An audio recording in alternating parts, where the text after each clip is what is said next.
Kwa sawa sawa. Namshukuru Mungu. Hongera kwa mechi nzuri. Asante sana, nashukuru Mwenyezi Mungu. Mechi ilikuwaje mbele ya Fountain hapa? Mechi ilikuwa ngumu kama ulivyoiona, haijalishi kwamba tumepata magoli manne, lakini mechi ilikuwa ngumu kwa sababu wamekuja kwa kutuheshimu, wamekaa sana nyuma, kwa hiyo wanafanya mashambulizi ya kushtukiza, lakini tumefuata maelekezo ya mwalimu tukapata goli 4.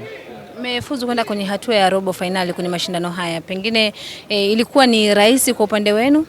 Haikuwa rahisi.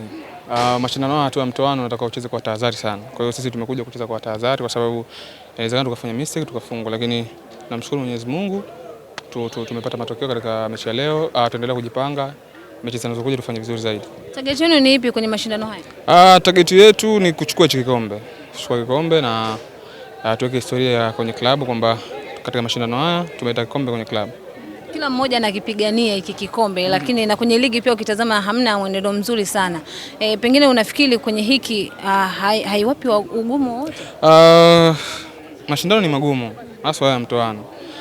Ligi pamoja na ligi ni ngumu sana. Kwa hiyo unaona kila timu zimejipanga kushindana. Kwa hiyo sisi tutapambana kama wachezaji kadri ya uwezo wetu na kufanya vizuri katika mashindano yote ambayo yako mbele yetu. Mpo tayari kukutana na mpinzani gani kwenye? Yoyote sisi anatoka mbele yetu sisi tutapambana naye.